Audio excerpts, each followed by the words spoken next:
Doug Lesmerises from cleveland.com here on Sunday, and we just talked to the Ohio State quarterbacks. By the way, that's one of the big new buildings back there. I think the wrestlers are going to wrestle there.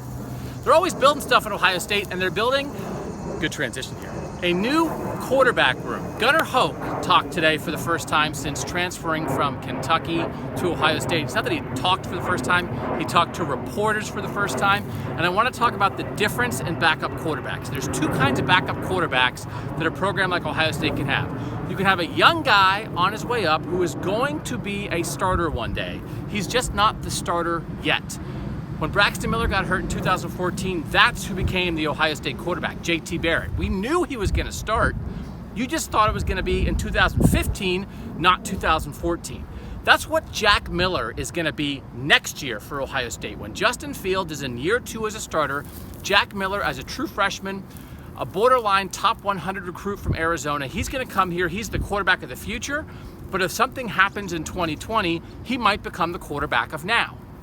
The other kind of backup quarterback is the guy that you never really expect to be the starter. But if something goes wrong, you believe in him. That's what Kenny Guyton was at Ohio State. He was never planned to be the starter. But in 2012 against Purdue, he came in, won that game. When Braxton Miller was hurt in 2013, Kenny Guyton started against Cal and Florida A&M, put up huge numbers, won those games. That's what Gunnar Hoak can be. So ideally at Ohio State, when you're doing it right, you have both guys like that on the roster. You have a guy like Justin Fields, a young guy on the way up like Jack Miller, and a veteran guy like Gunnar Hoak.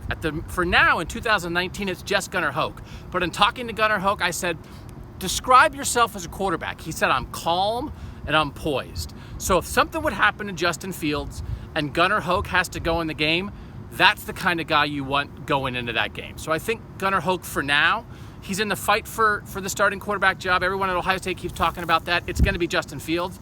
But in that way, Gunnar Hoak, checking one of the boxes, is the kind of quarterback Ohio State needs. More quarterback coverage, more Ohio State coverage coming now, all week, all month, and all fall at cleveland.com.